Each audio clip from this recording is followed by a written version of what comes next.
all the future cabin crew, welcome to my YouTube channel Crew Excellence. I'm your cabin crew coach Diksha. In this video we are going to talk about the eligibility criteria to become cabin crew.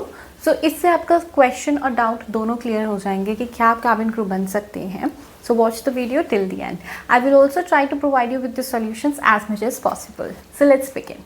First, let's talk about the qualification. HSC is the minimum qualification which is required.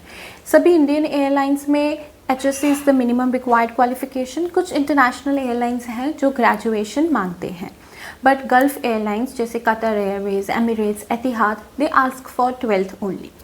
HSC अब कौन कौन eligible है? अगर आपने open board से किया है, correspondence से 12th की है, या अभी आपका कोई ATKT है, या कोई एग्ज़ाम पेंडिंग है, अभी रिज़ल्ट नहीं आया, या फिर आपने 12th क्लियर नहीं करी है, then you are not eligible.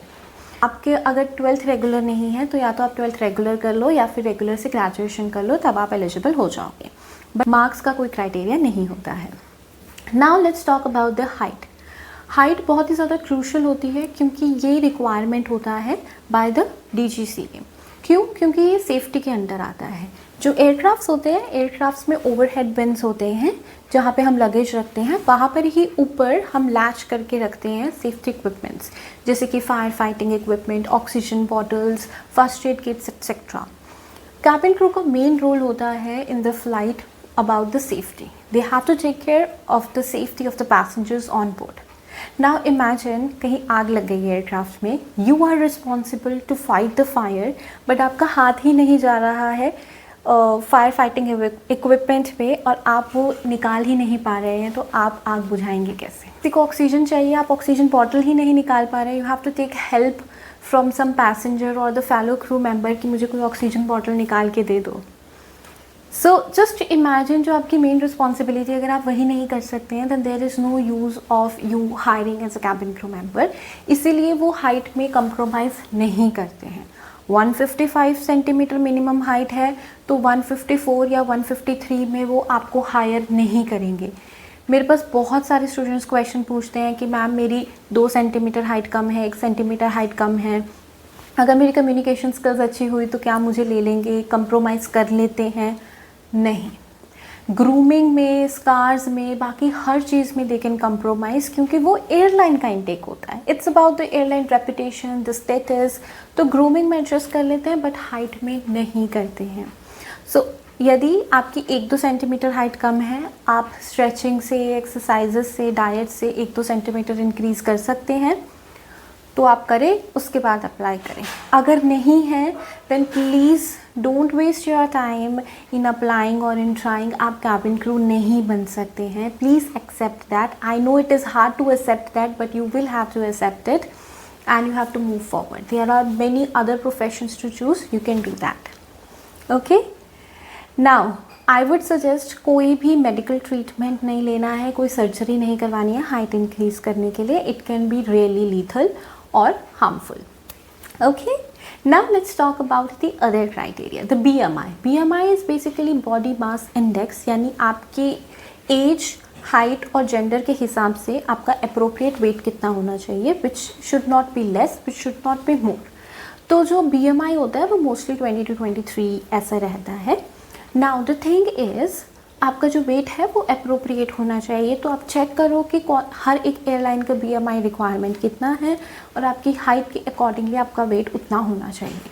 अगर आपका वेट ज़्यादा है तो आप पहले वेट कम करो एंड देन गो. अदरवाइज़ आप BMI राउंड में ही रिजेक्ट कर दिए जाओगे. You will just waste your time going to the interviews. अब अगर आपका कुछ ग्राम्स में वेट ज़्यादा आता है तो हाँ, इसमें एयरलाइन कंप्रोमाइज़ कर सकती है, आपको टाइम दे सकती है कि आपके पास ट्रेनिंग तक का टाइम है, मेडिकल्स तक का टाइम है. अगर आपका वेट कंट्रोल नहीं हुआ तो हम आपको निकाल देंगे. तो वो आपको अल्टीमेट दे सकती है, टाइम दे सकती है, लेकिन हाइट में कंप्रोमाइज़ नहीं करते हैं. Clear? Now let's talk about the scars. Very important question.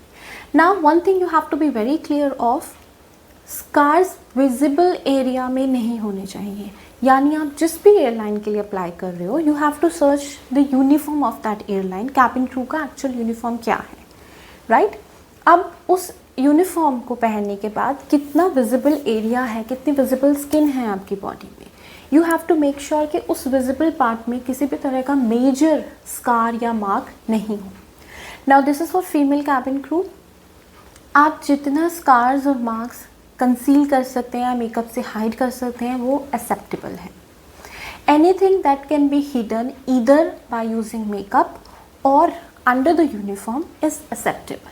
वो आपकी पूरी बॉडी में किसी तरह के स्कार्स या मार्क्स चेक नहीं करते हैं, वो सिर्फ विजिबल एरिया में मार्क चेक करते हैं.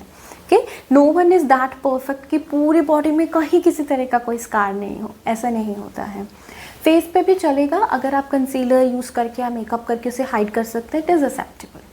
सिंपल. ओके, इसमें भी थोड़ा बहुत ग्रूमिंग गाइडलाइंस हर एयरलाइन की अपनी अपनी होती है, तो उसमें थोड़ा बहुत एडजस्ट कर लेते हैं, हाइट में नहीं कर सकते. Now understood this thing. Grooming mostly जो एशियन एयरलाइंस होती हैं, यानी गल्फ़ एयरलाइंस हो गई, इंडियन एयरलाइंस हो गई, वो सभी स्ट्रिक्ट होती हैं. ग्रूमिंग के लिए स्ट्रिक्ट वेस्टर्न एयरलाइंस थोड़ी कम है, जैसे ब्रिटिश एयरवेज, अमेरिकन एयरलाइन, ये सब.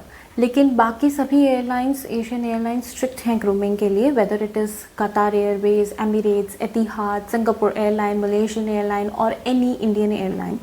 So make sure that you know how to do makeup, you know how to dress well, you know how to do your hairstyles, you know how to carry yourself, you know how to conceal the scars, and you are going impeccably groomed for your interview.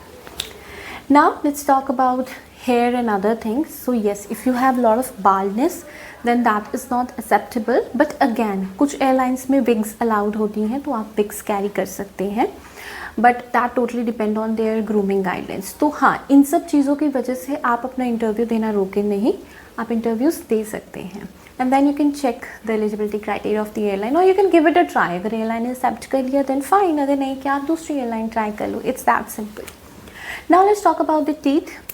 So yes, they do not accept braces और crooked teeth. तो आप इसमें आप general dental surgery करवा सकते हो, treatment करवा सकते हो, थोड़े अपने टीथ ठीक करवा सकते हो. ब्रेसेस हैं तो then first get the treatment done, braces remove हो जाए, उसके बाद आप जाना इंटरव्यू के लिए. Okay, now let's talk about the eyesight. तो स्पेक्स अलाउड नहीं होते हैं, तो आप स्पेक्स लगा के नहीं जा सकते हैं, लेकिन आप लेंसेज वेयर कर सकते हैं. बहुत ही ज़्यादा अगर आपकी आई साइट लो है या आपको कलर ब्लाइंडनेस है, तब आपको वो सिलेक्ट नहीं करेंगे. तो आप कलर ब्लाइंड नहीं होनी चाहिए, या फिर बहुत ही मेजर कोई आपको आइज़ का इशू या विजन का इशू नहीं होना चाहिए. थोड़ी बहुत नज़र वीक है, विजन वीक है, आप लेंसेज वेयर कर सकते हो, then it is totally acceptable. Specs आपको इंटरव्यू में या बेसिकली फ्लाइंग में अलाउ नहीं होते हैं, क्योंकि वो रिस्क क्रिएट कर सकते हैं. इमरजेंसी के टाइम पे जब आप स्लाइड्स से जाएंगे, पैसेंजर इवैक्यूएट करवाएंगे, तो वो specs can create hindrance in the evacuation, आपको लग सकती है. इसीलिए आपको स्पेक्स अलाउड नहीं होते हैं. You have to wear lenses. So make sure that you are comfortable wearing lenses if you have your vision problem. Clear. बाकी छोटी मोटी चीज़ें हैं ग्रूमिंग को लेके, नेल्स को लेके, वो सब आप अपना मेंटेन कर सकते हैं. Yes, if you talk about the skin tone, skin colour, उसका कोई क्राइटेरिया नहीं होता है. So if you are dark skin toned, wheatish, और whether you are fair, everyone is allowed to apply for the cabin crew job. So yes, you being presentable is important, but colour का कुछ नहीं है. So anyone who have this issue कि अरे मेरा रंग सांवला है, मैं अप्लाई कर सकती हूँ कि नहीं, yes you can apply. Okay, now one more thing, let's talk about whether if you are married, you have kids, you can apply for a cabin crew as a fresher or not. Yes you can apply, ऐसा कोई criteria नहीं होता है. If you are pregnant, you are conceiving, then you cannot fly. But otherwise, if you can manage your kids, if you can manage your married life, totally yes. And most important, if you fall under the eligibility criteria, you can apply as a fresher as well. आपके marital status से कुछ लेना देना नहीं होता है. And a small suggestion, अपने resume में भी marital status mention करना ज़रूरी नहीं है. तो प्लीज़ अपना मैरिटल स्टेटस अपने रेज्यूमे में मेंशन मत किया करो. फिर चाहे आपके पास किड्स हैं, अगर आप मेडिकली फिट हैं after the kid, yes you can fly. Now let's talk about the age criteria which is very important. मैं बीच में भूल गई थी. So minimum age criteria as a fresher, अगर आप फ्रेशर, इसमें कस्टमर सर्विस का एक्सपीरियंस काउंट नहीं होगा. Fresher as a cabin crew, अगर आपको कोई प्रायर कैबिन क्रू एक्सपीरियंस नहीं है then your age should be maximum 28। Mostly airline 27 तक हायर करती हैं, कुछ एयरलाइंस 28 तक भी हायर करती हैं, और कुछ इंटरनेशनल एयरलाइंस आजकल ज़्यादा एज ग्रुप वालों को भी चांसेस देने लग गए हैं। तो आफ्टर 28 भी कुछ इंटरनेशनल एयरलाइंस हायर करते हैं, that's a very rare chance that they are coming, but mostly it is till 28। ये एज अ फ्रेशर अप्लाई करने की मैक्सिमम एज है, ये आपकी रिटायरमेंट एज नहीं है। तो ऐसा नहीं है कि आप सिर्फ 28 ईयर्स की एज तक ही जॉब कर सकते हैं या फ्लाई कर सकते हैं। That is to apply as a fresher, और फ्रेशर का और काउंट होंगे जिनको कैबिन क्रू का प्रायर एक्सपीरियंस नहीं है। अगर आपको कोई पास कस्टमर सर्विस में एक्सपीरियंस है that can be beneficial to enhance your resume और maybe your selection, but उससे ऐसा नहीं है कि वो आपकी एज में कंप्रोमाइज़ कर लेंगे। Clear? So for fresher candidates 28 is the maximum age you can apply. If you are more than that you can not apply as a fresher cabin crew.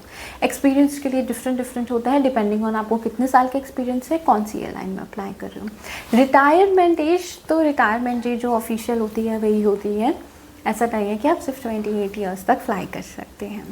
I hope I have cleared all your doubts regarding the requirement criteria. If you have any further doubts please do mention that in the comment section and I will definitely reply you with the solution or with the answer. Also do follow me on Instagram for updates. I also come live for Q&A sessions. Also don't forget to subscribe the channel, like and share whosoever you feel is in the need to understand the eligibility criteria to become a cabin crew well. And I will see you in the next video.